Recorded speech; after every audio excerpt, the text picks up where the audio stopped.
হাজারো কাজের ভিড়েও কোনো না কোনোভাবে আপনি ঠিকই বাংলাদেশের খেলা দেখে ফেলেন। সারাদিনের শত কর্মব্যস্ততায় হয়তোবা আপনি ঠিকমতো টয়লেটে যাওয়ার টাইম পাচ্ছেন না, অথবা দুপুরে লাঞ্চ করার টাইম পাচ্ছেন না, কিন্তু বাংলাদেশের খেলা দেখার জন্য আপনি ঠিকই সময় বের করতে পারছেন। এর অর্থ কি জানেন?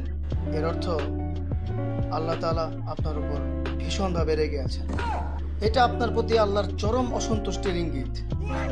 এইবারই শেষ, আর কোনো দিন দেখব না, এটা ভেবেও বারবার আপনার রুটিনে বাংলাদেশের খেলা জায়গা করে নেয়। এটা আল্লাহর পক্ষ থেকে তার রহমত সরে যাওয়ার চূড়ান্ত সতর্কবার্তা। এখনো সময় আছে ভাই, তওবা করেন। রাতে একান্তে দুহাত তুলে আল্লাহর কাছে প্রার্থনা করেন, কান্না করেন। এই বিপদগামী আপনাকে আল্লাহ পাক যেন তার গজব থেকে সরিয়ে নেন। পবিত্র এই জুম্মার দিনে আসুন আমরা দুহাত তুলে আল্লাহর কাছে প্রার্থনা করি, হে আল্লাহ, এই অন্ধকারাচ্ছন্ন পথ, এই বিপদ থেকে তুমি আমাদেরকে ফিরে আসার তৌফিক দাও আল্লাহ। আমাদের রিজিকে তুমি বরকত বাড়িয়ে দাও আল্লাহ। এই ভুল যেন আমাকে দিয়ে আর কোনোদিন সংগঠিত না হয় আল্লাহ। এই পাপের রাস্তা থেকে আমাকে ফিরিয়ে আনো আল্লাহ।